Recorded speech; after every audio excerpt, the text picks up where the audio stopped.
AI can learn any skill that you bring to the table. But what it cannot do is to actually replace what you feel when you do the work. Welcome to the Think AI podcast. Each week, we talk about the most exciting AI research, tools, case studies, and more. I'm your host, Dev Goyer, and I've been working behind the scene in data and AI for over 30 years. Whether you are an AI expert, skeptic, or something in between, this podcast is for you. If you have spent any time on LinkedIn talking about the future of work, you already know his name, Abhijit. He built talent strategy at some of the biggest companies in the world. Chief Learning Officer at Wipro, Global Head of Learning and Development at Microsoft. There is a commonality, Abhijit, there. HR leadership roles at PepsiCo, Colgate Palmolive, and Tata Steel, to name a few. He has written 6 books. Wow. He is the LinkedIn top voice for over 1 million followers. As such, RM ranked him the number 1 HR influencer on social media anywhere. Here is the line that made me want this conversation. He says, AI determines what works looks like, but identity determines what work feels like. Pretty phenomenal line to see. And he has been warning companies about something he calls the identity gap. We're going to dig into it. When you automate a task, it becomes unbranded, anonymous, and ownership of the outcome disappears right along with it. His conclusion for 2026 is blunt. The companies winning AI are not the ones with the best models. So true. They are the ones who figured out that there is a people problem in the technology. That's a conviction I share with data and delivery side of the work with him. I wanted to hear it from the talent and leadership side. Abhijit, welcome to the show.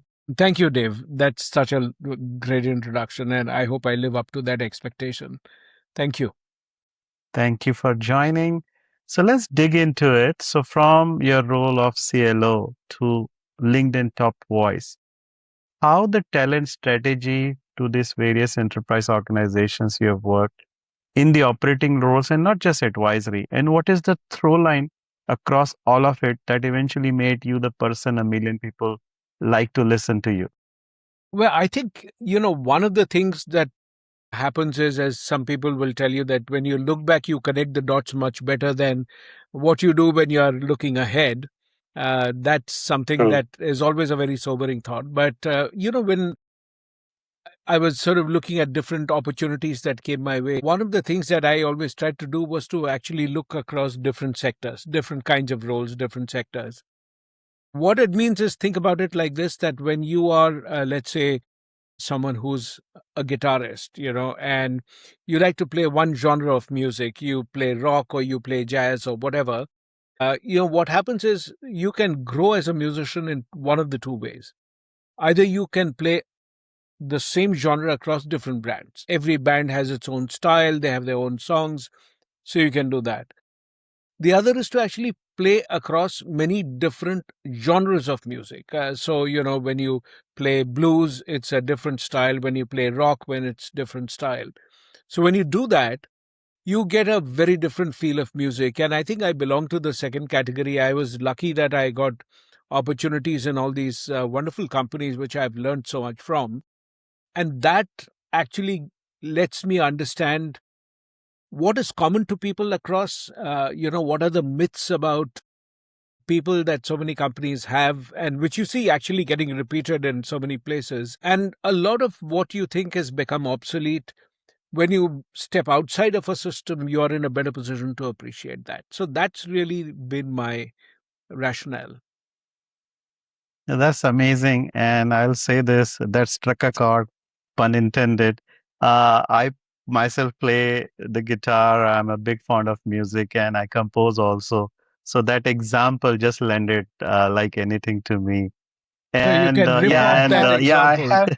have. Sorry, say it again. Sorry, say it again. I said you can riff off that example altogether, pun intended again. So, yeah. Very true. Very true. I can draw parallels to your storyline. Same through line I have always lived into which is right data, right person, right moment.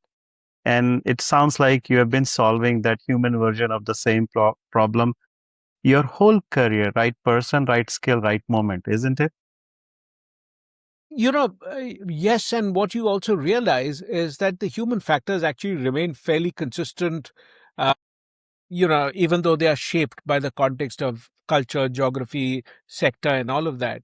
But take, for example, one of the big myths: every organization believes that money motivates people, but nobody actually thinks about how to design work so that it changes how people feel about their work. And that matters more.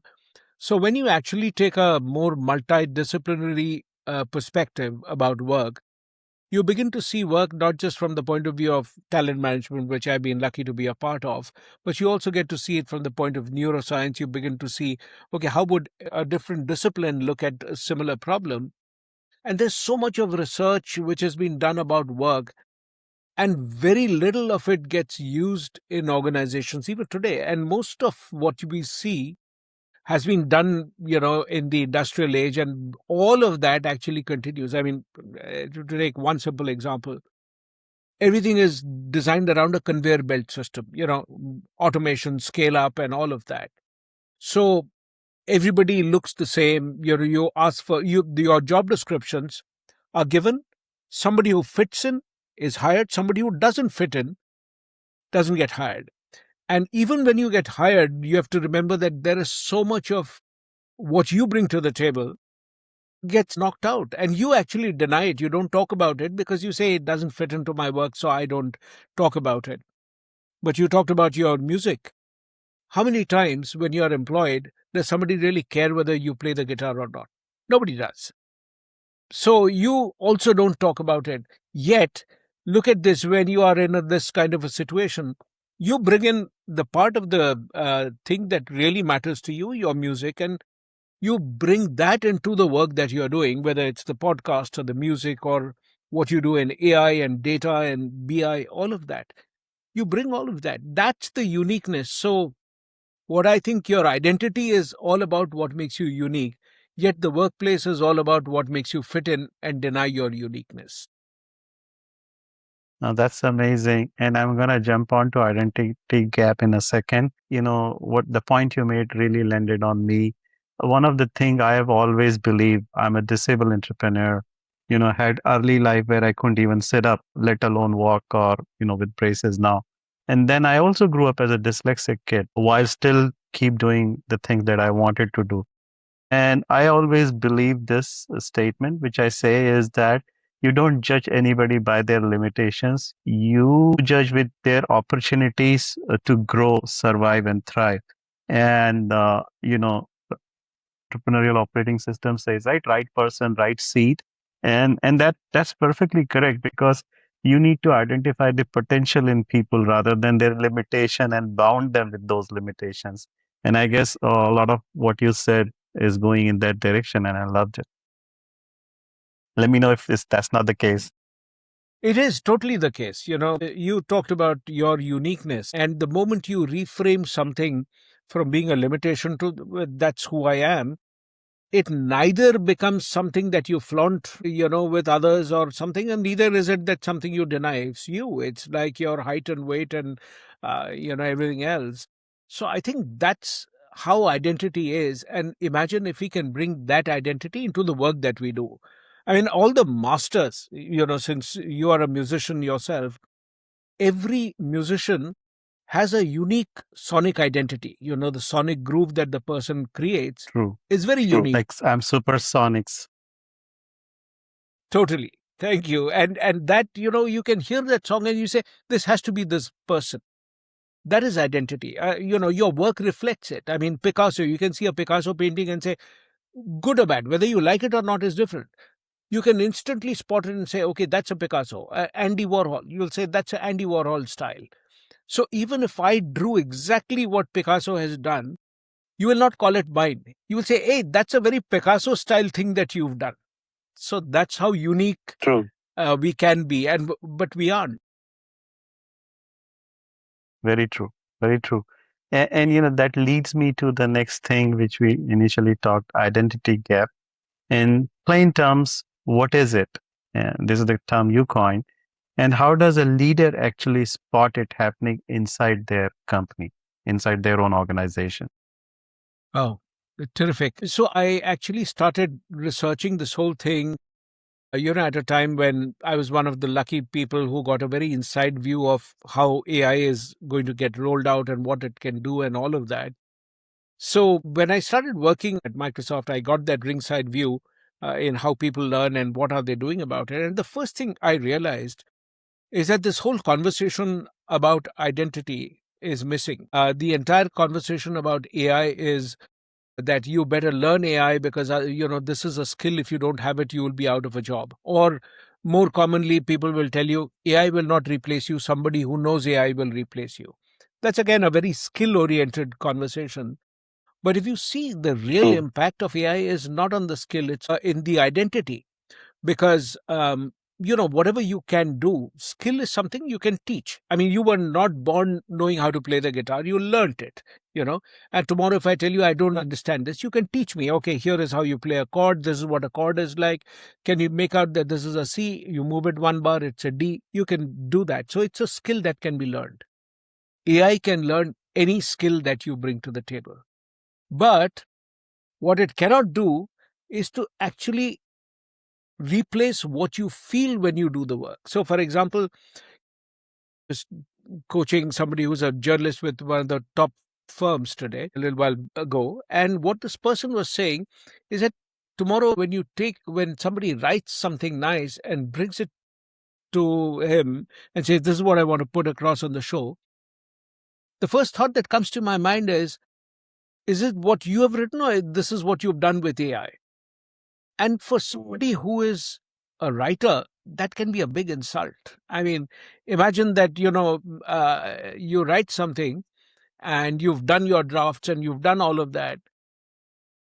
And then when you write it out, somebody says, "Oh, that's nice. You've used AI to do this." And you say, "No, I haven't. It's mine."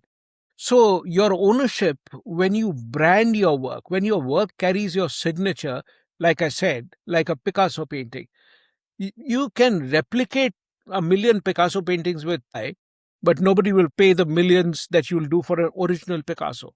That's the difference in value. AI tends to put everything at a median level, at a very average level. Your uniqueness comes because you bring in a different humor, you bring in a different style, your different example from your past, from your life. Like, for example, there's a company like Tata's is having a succession problem now. Many people will write about it. But the fact that I have been inside Tata's at a time when I also saw the first succession battle, with Rusi Modi getting replaced by Dr. J.J. Irani, and how it was handled, that whole process, that gives me a unique perspective. And then I bring in my perspective as a talent management person and I talk about it. So I think that's really the uniqueness with which you bring. Then your identity is built into the work. If you don't do that, that's the identity gap. Your work is always average and it's missing this opportunity. So your true potential is never reached. That's really the gap. No, that's rightly said and well put in there. And I can relate to something that we have been doing. We do a lot of consulting work. And I watch companies ship a genuinely good AI co-pilot is what Microsoft calls, and then generally abandons it in 6 months later. And nobody complained loudly. They just stop opening it. And I always assumed this was a trust problem. Now, we are relating identity gap in the human, but it's in the overall organization DNA as well, right? What's their identity looks like? Are they being rewarded to adopt latest and greatest? Is it helping the human life? What elements they bring into the organization? So it starts from there also. What's your viewpoint on that?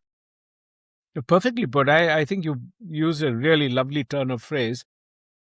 When you think about it, let's take again, since both of us love music and you're probably more accomplished than I am, but let me take an example. Not so much, but I show off a lot more than others.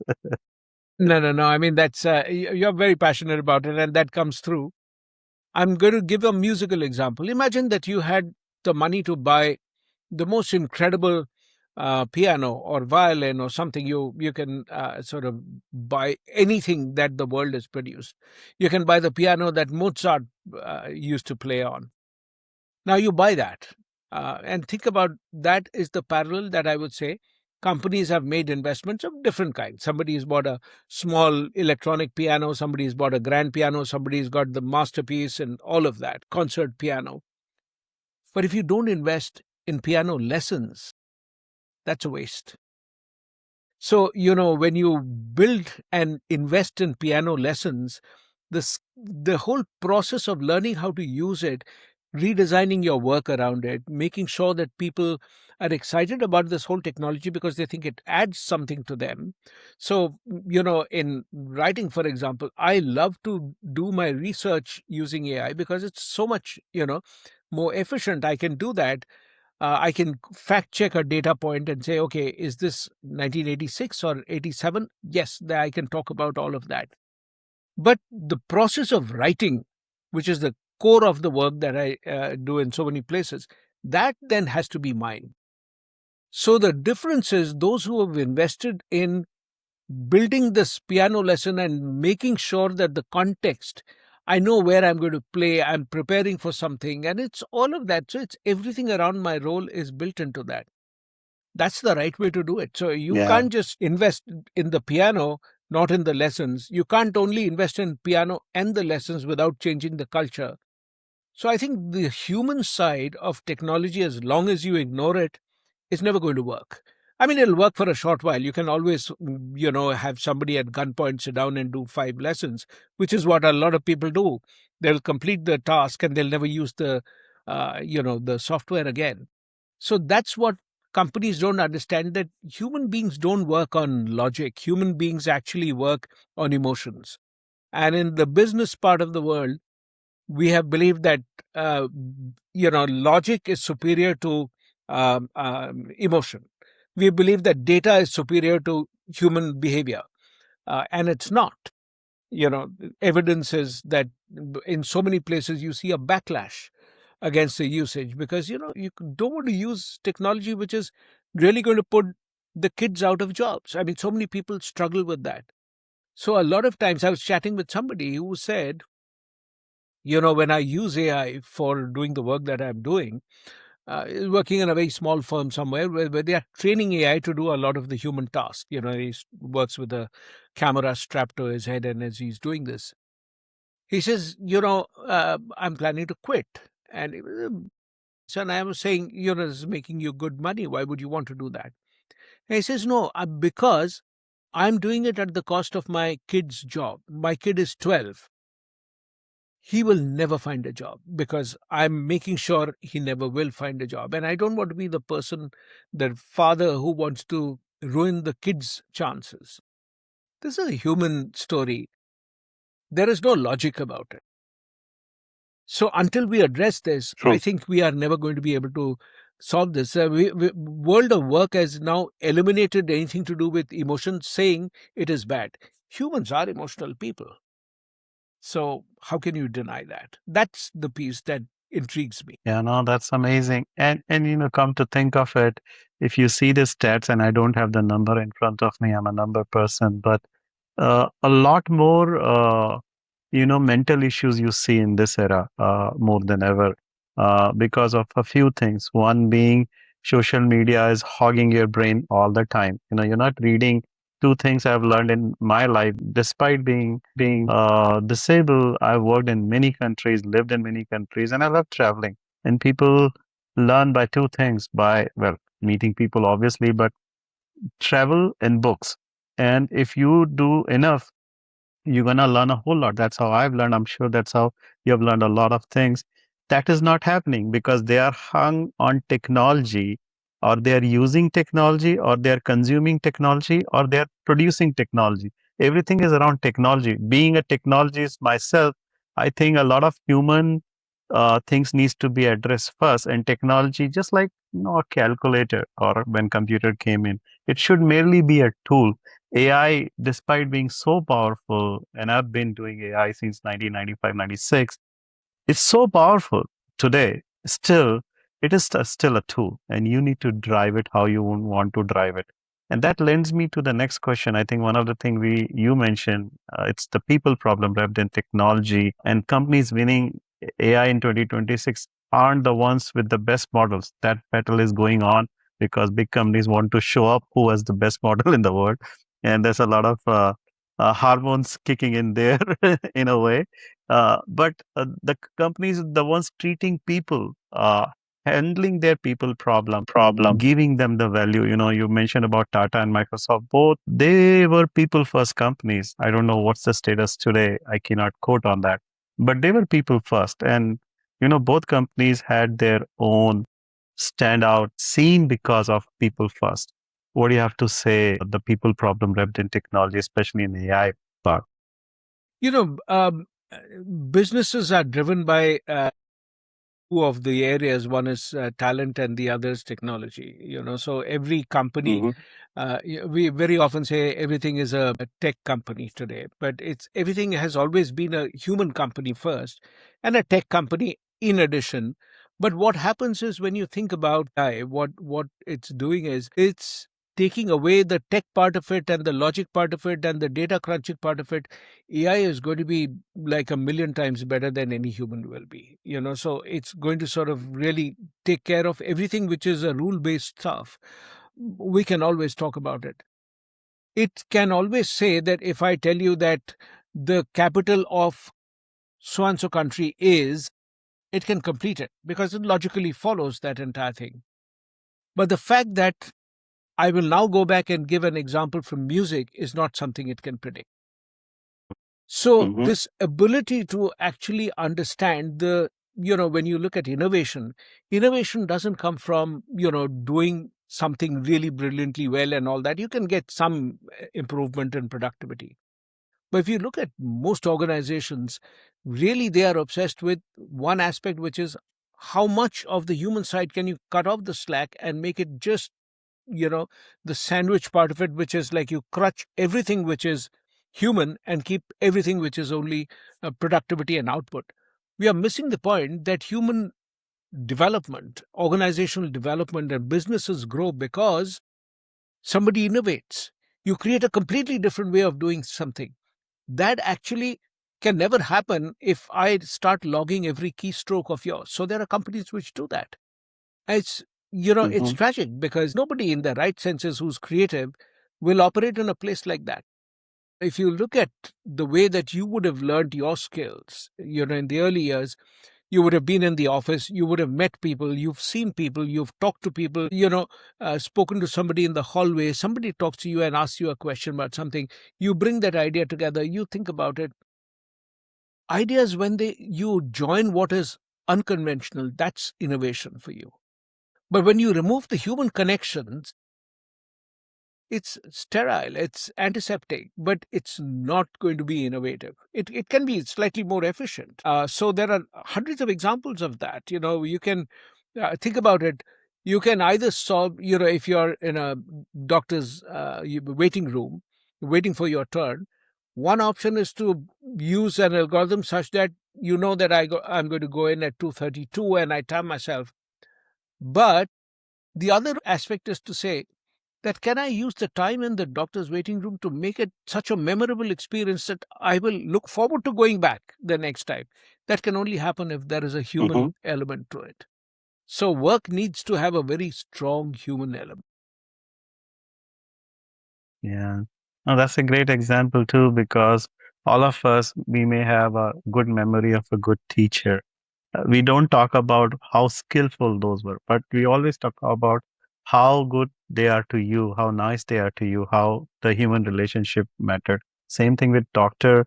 My son is 15 now, still goes to the same doctor, and he'll probably go until he's adult because she treats him so well that he forgets about all the pain and everything else. So he doesn't want to go anywhere. And those are the angles cannot be replaced with technology, that human angle where that human touch, good or bad, both, you remember. And rather than you remember their skill and expertise, like how good a musician is, like maybe a musician, I'm not going to name names. I worked with the music industry back in India.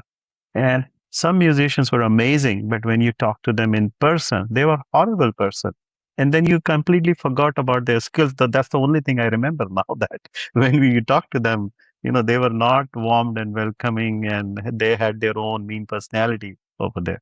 A great teacher can actually make you love a subject which you've hated with all your heart. You it changes True. the direction of your career. Then when I was in school, I had and somebody who really got me fascinated towards the last couple of months of my final years in school. That was the last time I was going to study geography, and I was like grateful that I was going to get rid of that because I had hated it all my life. Then came this teacher who was a substitute teacher who was going to be with us only for 3 or 4 months, and she actually started to change my perception about geography, so much so at the end of 3 months my biggest regret was that there was no way I could have completed and sort of continued studying geography. And she would teach us geography and history. My love for history continues even today. I read something which I don't have to, but that's really the impact of a great teacher. Shapes the way you view the world, and what a powerful way to think about it. And that's really what you remember them for. You don't remember the exact lesson that I got a 3 out of 10 or 10 out of 10. You don't remember all of that. You remember your feeling about the subject. So I think that's the identity part of it. Shapes, somebody makes you feel differently about your work. That's what a great manager does. Very true. And this also leads me to something. So, learning, having a feeling and identity is one important thing. But you've also talked about sharing knowledge, which is now a superpower instead of a risk. And that runs against most professionals, how they are wired, protect what you know. And what's the flip now in this AI era specifically? What do you think?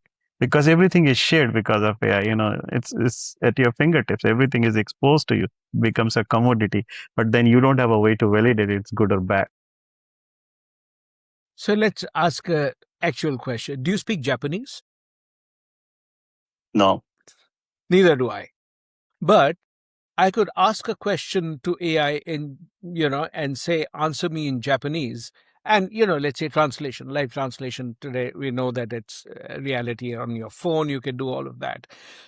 I mean, so this whole issue of the standard aspects of work which gave you, I mean, imagine you are the only person in a company which works in Japan and you're the only one who does it. You have a tremendous clout because, you're the one who's translating that world into, the rest of us. Today, that differentiation is gone. It's no longer a great advantage. But the fact that when somebody says, you know what, here are the 5 things that we can do, these are the key words to look out for. Here is when they say that, ask this question. When they answer it, we can translate it here. But when you ask the question, it builds a deeper bond between you and this person. And try it out. And I correct you, and you feel comfortable enough to go and use it. Imagine what it does for you. Imagine what it does for me, and imagine what it does to the equation and the effectiveness. The next time when I go there is no doubt that I will take you along because you taught me how to do this. Right? The next time I'll want to know a little more. I say, hey, I'm going to ask them about the balance sheet. I'm going to ask them about, the plant, how it's working. Can you frame that for me? What are the sentences? Is this the same word as that? I'm asking you all of that. You've actually got me hooked onto this. You're not my Japanese teacher. You are getting me to be more effective in what I do. So sharing is really your superpower because look at the internet. Who are the biggest influencers with millions of people? Those who are teaching people something. They're telling them what they wouldn't have learned otherwise. They're simplifying something. They're saying, don't worry about this. Here are the 2 important aspects that you can use. When you use it, here is how you become better. So that's the superpower that I was talking about.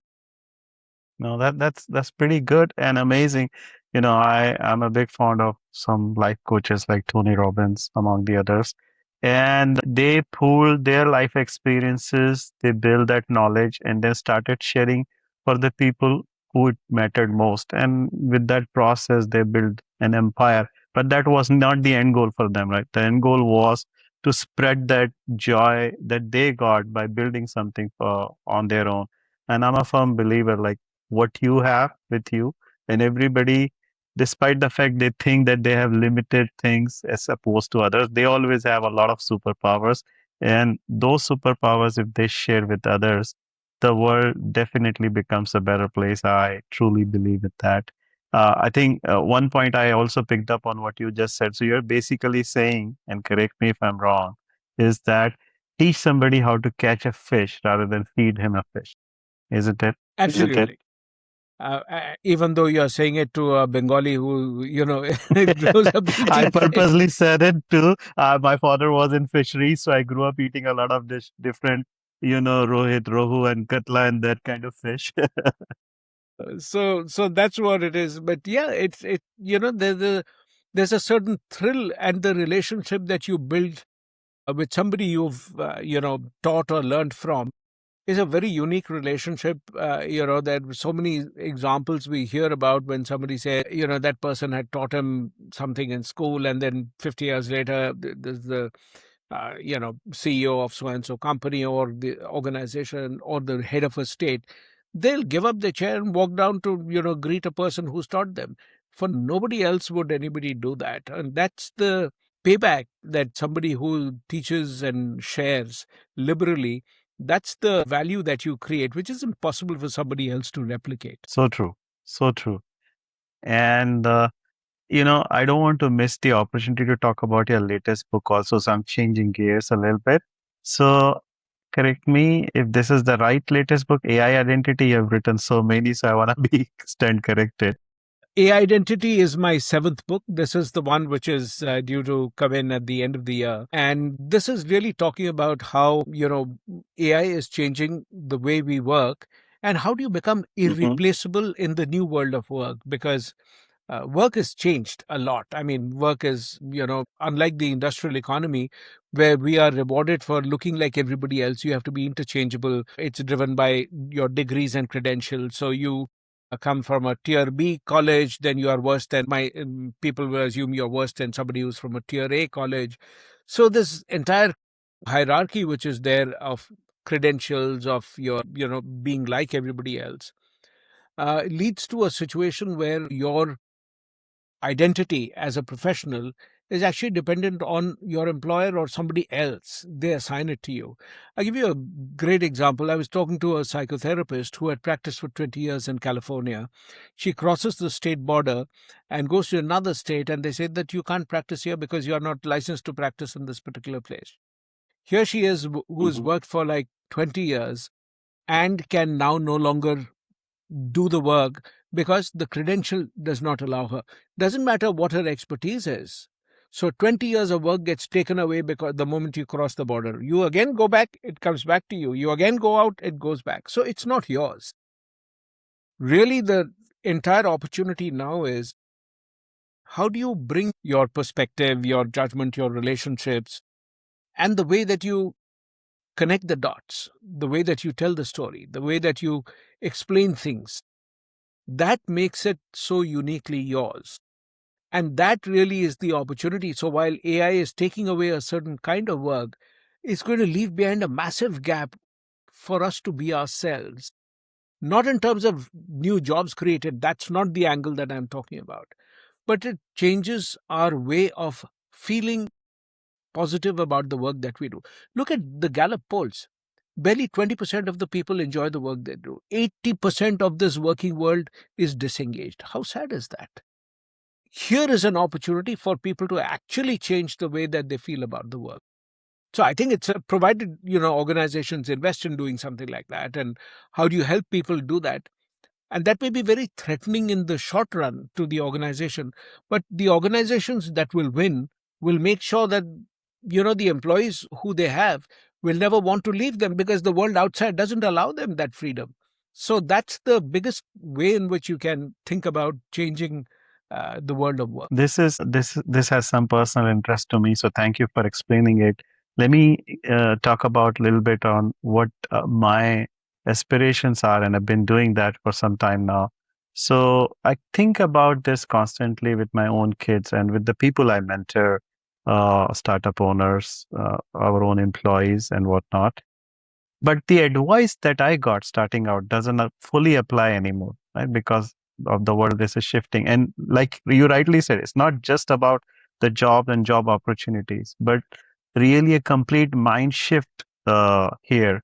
I'm genuinely curious what you would tell someone starting their career today that he would not have told them 5 years ago. What has changed when you advise them today? So, the one aspect that maybe you and I have grown up with in a world where our hobbies and our, what was considered extracurricular, curricular and extracurricular were two different worlds. And you kind of played for a little bit of time in the evening, or you drew, painted, did all of that. But when you say, what do you do? If I ask you, what do you do? And I ask you this very elementary question, you cannot use the name of the employer or the title that you do. You can't say, I'm a chief marketing officer or whatever. You can't say that. Without using this, how would you introduce yourself? The moment you do that, and chances are that in the initial stage, you will struggle. And when I left almost 10 years back, when I started my own firm, I had worked all my life before that. When I started my own firm, I was very excited about that. On day one, somebody, shook hands and said, okay, so what do you do? And I was going to say the 8 words that I had always used that describe everything without any reference. I'm the chief learning officer of Wipro. I would say that. Overnight, that was no longer valid. And so now you are turning back to answer this question, what do you do? So for me to say, I work in the area of leadership, talent, and culture, this is a new language I have to get used to say, introducing myself, or to say, I work as an author. I write, I draw, I do keynotes. Now, remember, there is no, my organization's name has no meaning. Nobody knows this. Neither does my designation have any meaning. So suddenly you remove those two elements and you're really asking the question, what is my new work identity? So that is when I actually started to do the research and read about, why is identity so strongly related to my work? And that, when you think about it, we will move between multiple jobs and careers seamlessly. So for somebody who's starting out, you will move between what you today consider a hobby and a nice to do. Suddenly that'll become the greatest source of what you do, and something else, and in and out, because organizations are going to progressively employ fewer people. More and more of us are going to be working outside. So my own belief is very soon we'll be in a 80-20, where 80% people will work outside organizations. They won't have employers as such, but they will be self-employed. They'll be working or collaborating in small groups and doing that.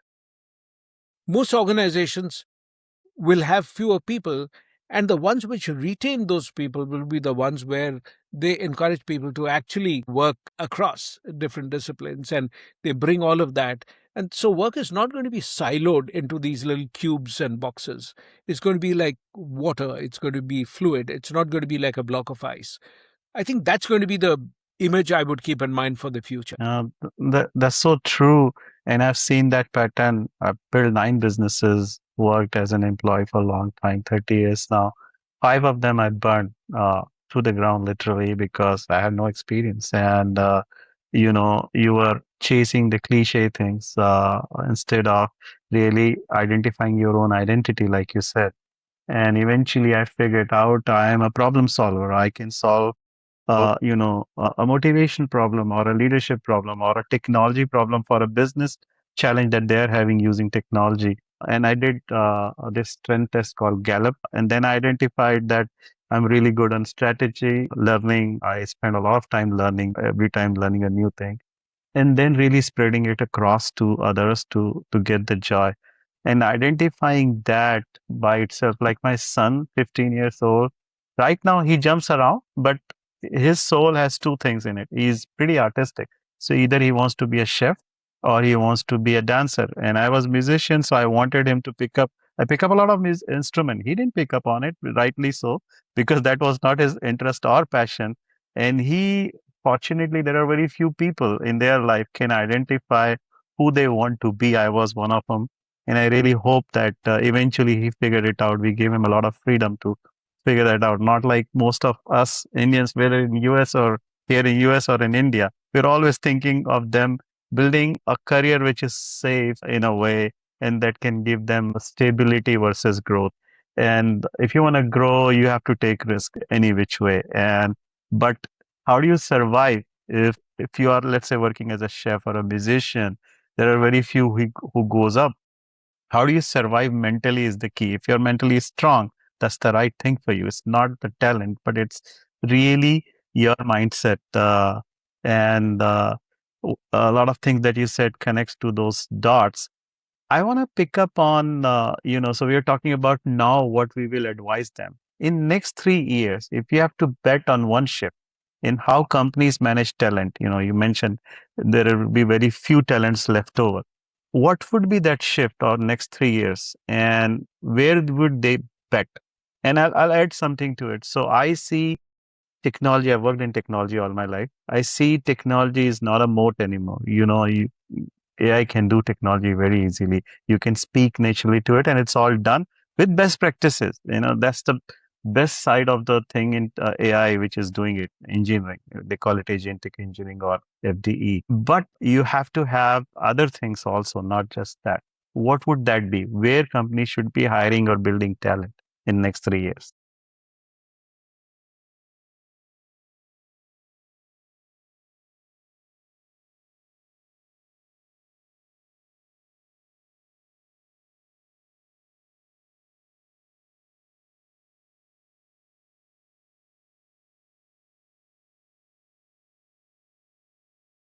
Element of skill is a far more superficial layer. Identity is really the core part of it. So really working on that is really the big shift that I would see. So think about, if work gets done partly with AI, partly by the human, it means your job descriptions no longer hold true. That will keep changing and expanding.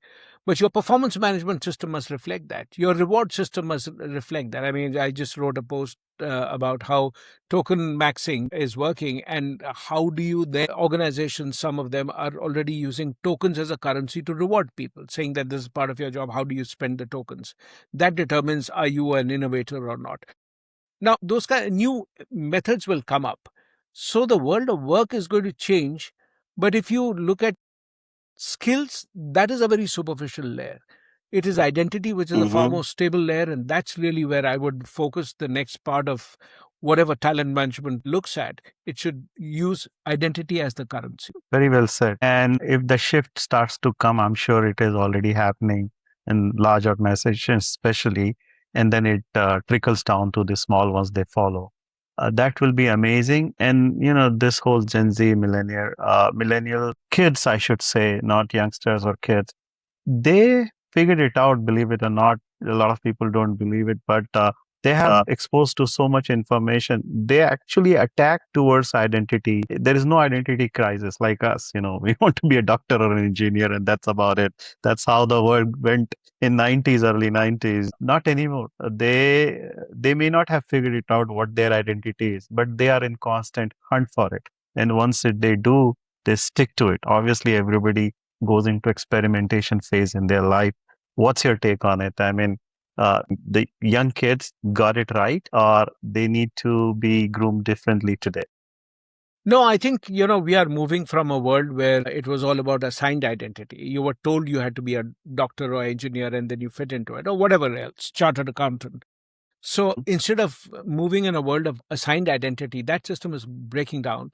And you are actually working in a scenario where you design your own identity with the different aspects of yourself, your travel, your interests, the people that you meet, your ecosystem. All of that shapes who you are. That is really the new opportunity. So I think it's a very exciting world. I would actually think that it's a really wonderful time to design your own identity. And that is the big shift that I think every generation will discover for itself. But this generation will probably going to be ahead of the others who have to take off their assigned identity and then discover it.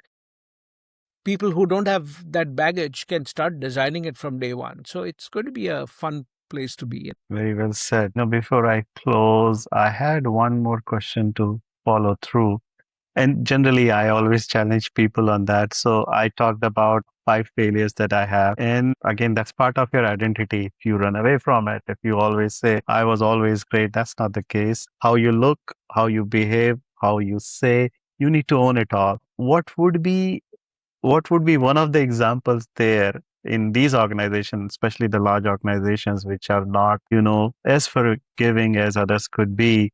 What would be one specific decision about a person or a program that you made and it went wrong and what it taught you? I think hiring people is something that I think all of us need to be much better at. I certainly have done it for throughout my career, but I still don't think I'm absolutely at the point of perfection. I've made wrong choices in my life as well. So I think those are some of the things that sometimes when you hire somebody, especially at the senior level, when you promote the wrong person or you hire the wrong person or you don't reward the right person, all of that, type 1, type 2 errors, all of that, those I think my regrets and failures are all pertaining to people. Businesses have enough leeway to recover from financial setbacks and everything. People failures, I think, are much harder to bounce back from. This is perfectly put. And this is bringing me to the closure of our conversation. Before I close, anything you want to add or anything you want to add to your book or what you do today? Oh, yeah, I work with organizations on helping them, really think about talent in a fairly different way. And I would love to connect with people on my LinkedIn or my new LinkedIn newsletter. And then, of course, I want to invite people to read my book, which is going to happen at the end of the year, AIdentity, How to Be Replaceable in the New World of Work. So I look forward to connecting and staying connected. This is great. And Abhijit, this was exactly the conversation I hope for. Two practitioners, you and I, who came to the same conclusion from completely two different angles and rooms. You from talent and identity, me from data and delivery, having a solution oriented mindset, but landing on the same findings. AI winners are not the ones which is the best models, but they are the ones who solve the people problem underneath. My 5 failures, by the way, are related to people's problem, nothing else. And it's the ability to identify the right people and bringing the right people in the front was the talent I was missing. Still, I don't think I had it completely nailed down. For everyone listening, Abhijit Bhaduri, CEO of Abhijit Bhaduri LLC and the author of AIdentity, which is his new book. Go find him. It'll be launched on Amazon. It's already there, Abhijit. Soon start appearing on Amazon. In Okay. another couple of weeks, it should be there, so it should be there, but it'll be launched formally at the end of the year towards November, December. So it can be available for pre-order, I think, in the next couple of weeks. I'll definitely buy one of the first ones and tag me so that I can share your book to my subscribers. I'll find him on LinkedIn, subscribe to his newsletter. We'll keep some links on our article on the LinkedIn and pick up the book as soon as it is launched. I'm sure it'll be phenomenal. And if this conversation changed how you think about AI, your own team and identity, subscribe to the Think AI podcast. Abhijit, thank you so much to be on the show. Dave, thanks a lot. Thank you very much for having me. It was so lovely to talk to you about music and pianos and all of that and how it is related. All the best. Thank you so much for having me. Thank you, Abhijit. You have been listening to Think AI podcast with Dave. Take one idea from this episode and turn it into action.